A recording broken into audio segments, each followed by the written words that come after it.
Olá, pessoal! Hoje nós vamos ler o capítulo 27, Derrotando a Tentação. Fuja de qualquer coisa que lhe provoque os pensamentos malignos que os rapazes muitas vezes têm, mas aproximem-se de qualquer coisa que o leve a querer fazer o bem. Tenha fé e amor e sinta prazer na companhia daqueles que amam o Senhor e têm o coração puro. 2 Timóteo 2:22. Lembre-se de que as tentações que sobrevêm à vida de vocês não são diferentes das que outros experimentam.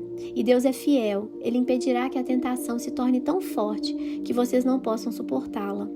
Quando forem tentados, Ele lhe mostrará uma saída, de modo que vocês não venham a cair.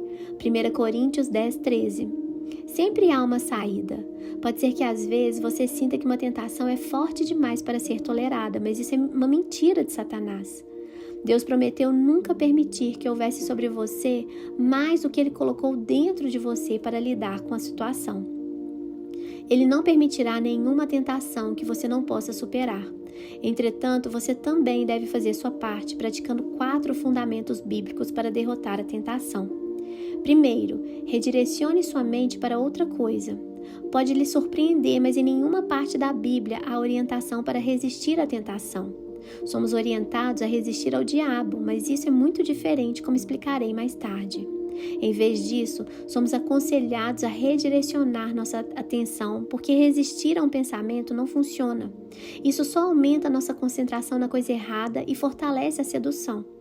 Deixe-me explicar. Toda vez que você tenta bloquear um pensamento, você o empurra mais para o fundo de sua memória. Resistindo, você na verdade o fortalece. Isso ocorre principalmente com as tentações. Você não derrota a tentação combatendo a sensação que ela traz. Quanto mais você combate um sentimento, mais ele consome e controla você. Você o fortalece cada vez que pensa nele.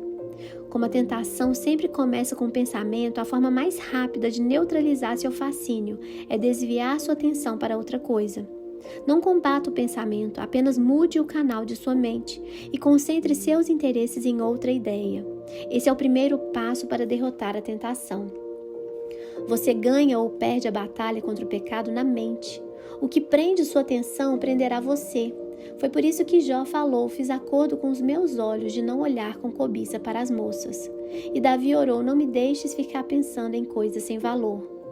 Você já assistiu a um anúncio de comida na televisão e de forma súbita sentiu-se faminto? Você já ouviu alguém tossir e imediatamente sentiu vontade de limpar a garganta? Já assistiu a alguém dando um grande bocejo e sentiu o impulso de bocejar? Talvez você esteja bocejando nesse exato momento enquanto lê isso. Esse é o poder da sugestão. Naturalmente nos movemos para onde dirigimos a atenção. Quanto mais você pensa a respeito de alguma coisa, com mais força ela se apodera de você. É por isso que ficar repetindo eu preciso parar de comer tanto, ou parar de fumar, ou de me entregar ao desejo sexual ilícito é uma estratégia contraproducente. Ela o mantém concentrado no que você não quer. É como anunciar: nunca vou fazer o que minha mãe fez. Dizendo isso, você está apenas se programando para repetir o que foi feito. A maioria das dietas não funciona porque mantém você pensando em comida o tempo todo, garantindo que você ficará faminto. Do mesmo modo, um orador que fique repetindo para si mesmo: não fique nervoso, programa-se para ficar nervoso. Em vez disso, ele deveria concentrar seus pensamentos em qualquer coisa, exceto suas sensações. Poderia concentrar-se em Deus, na importância do discurso ou nas necessidades dos que irão ouvi-lo. A tentação começa capturando sua atenção. O que capta sua atenção desperta suas emoções. Então suas emoções ativam seu comportamento e você age baseado no que sente. Quanto mais você se concentrar em eu não quero fazer isso, com mais força isso aprisionará em sua teia. Ignorar a tentação é muito mais eficiente do que combatê-la. Uma vez que sua mente esteja focada em alguma outra coisa, a tentação perde a força. Então, quando a tentação o chamar ao telefone, não discuta com ela, apenas desligue. Não é raro que isso signifique sair fisicamente de uma situação tentadora. Trata-se de uma ocasião em que não é errado fugir. Levante e desligue o televisor. Afaste-se de um grupo que está fofocando. Deixe o cinema no meio do filme. Não fique evitando o ferrão, afaste-se das abelhas. Faça o que for necessário para desviar sua atenção em outra direção. Na perspectiva espiritual, a mente é seu órgão mais vulnerável. Para reduzir a tentação, mantenha-a ocupada com a palavra de Deus e com bons pensamentos. Você derrota os maus pensamentos pensando em algo melhor. É o princípio da substituição. Você sobrepuja o mal com o bem. Satanás não pode tomar sua atenção quando sua mente está preocupada com algo mais.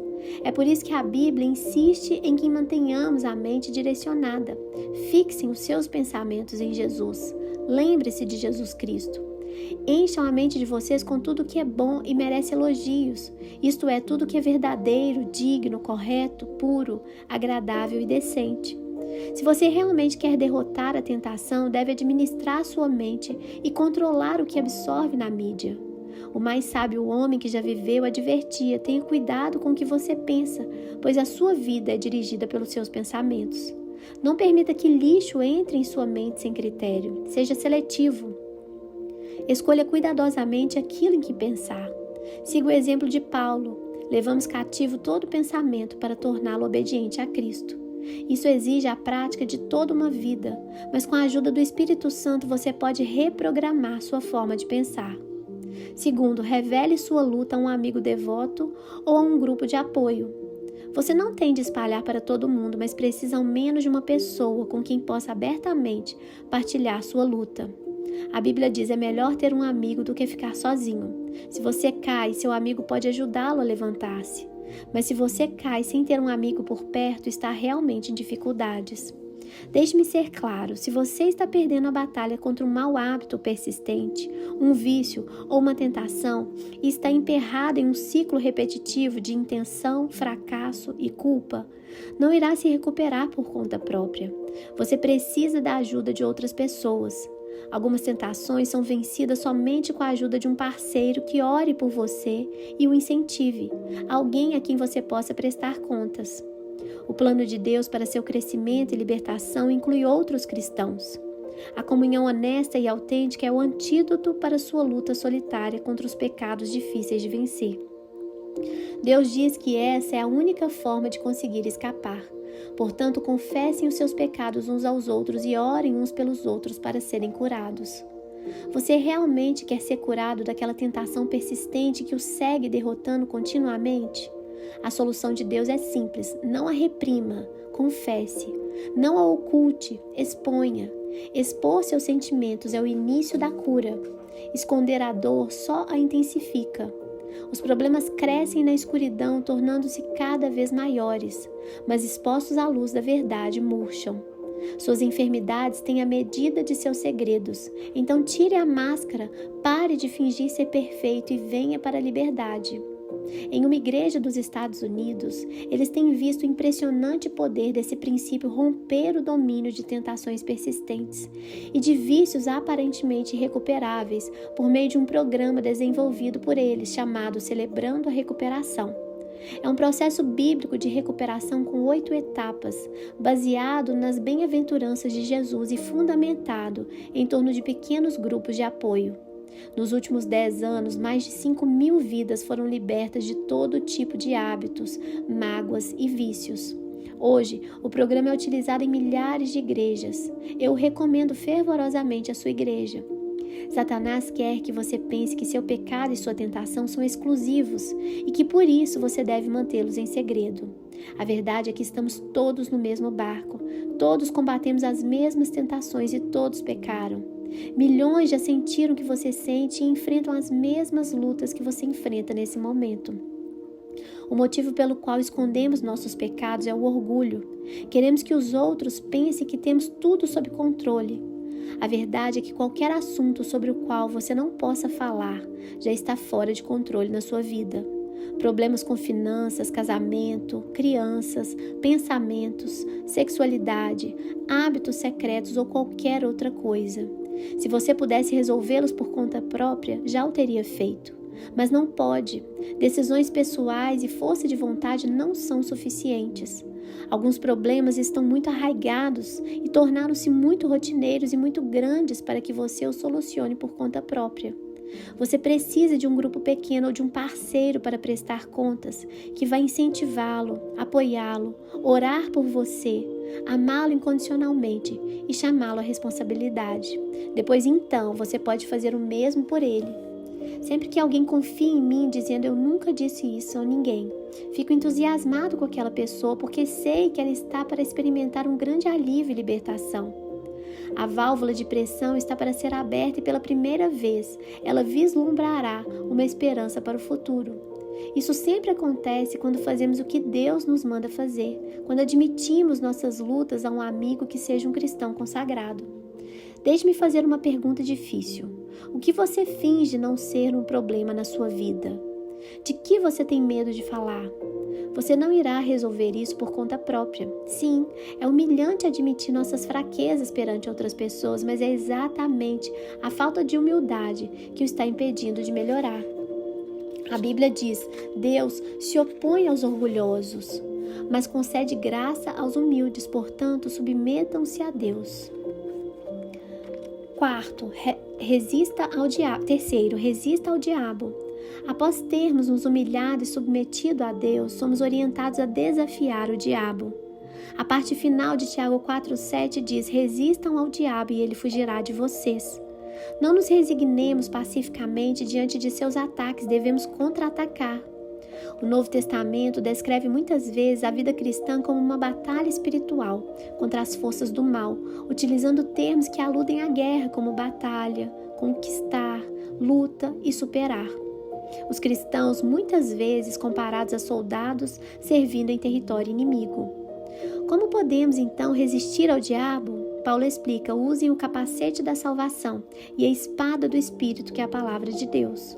O primeiro passo é aceitar a salvação de Deus. Você não será capaz de dizer não ao diabo a menos que tenha dito sim a Cristo. Sem Cristo não temos defesas contra o diabo, mas com o capacete da salvação nossa mente é protegida por Deus.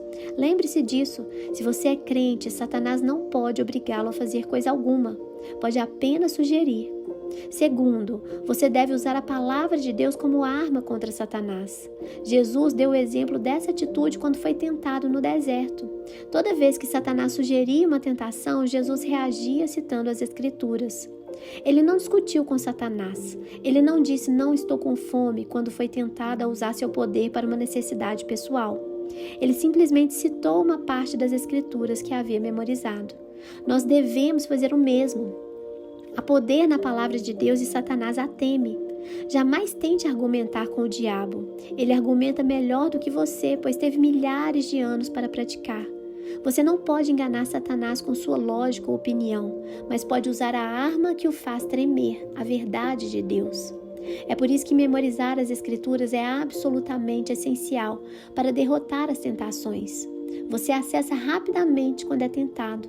Como Jesus, você tem a verdade guardada no coração, pronta para ser lembrada. Se você não sabe nenhum versículo bíblico de cor, sua arma está sem balas. Eu convido a memorizar um versículo por semana pelo resto de sua vida. Imagine como você ficará mais forte. Quarto, perceba sua vulnerabilidade. Deus nos adverte para nunca ficarmos orgulhosos ou muito confiantes, que é a receita para a desgraça. Jeremias disse: o coração é mais enganoso que qualquer outra coisa e sua doença é incurável. Isso significa que somos bons em enganar a nós mesmos. Nas circunstâncias adequadas, qualquer um de nós é capaz de qualquer pecado. Não devemos jamais baixar a guarda e imaginar que somos imunes às tentações. Não se ponha por descuido em situações que lhe tragam tentações, evite-as. Lembre-se de que é mais fácil ficar fora das tentações do que sair delas. A Bíblia diz: não seja imaturo nem autoconfiante. Você não é exceção. Você pode cair de cara no chão como qualquer um. Esqueça a autoconfiança, ela não vale nada. Cultive a confiança em Deus. 27º dia, pensando sobre o meu propósito. Um tema para reflexão: sempre há uma saída. Um versículo para memorizar: Deus é fiel. Ele impedirá que a tentação se torne tão forte que vocês não possam suportá-la.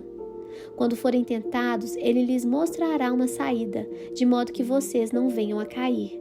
1 Coríntios 10:13. Uma pergunta para meditar: a quem eu poderia pedir para ser meu parceiro espiritual, para me ajudar a derrotar uma tentação persistente orando por mim?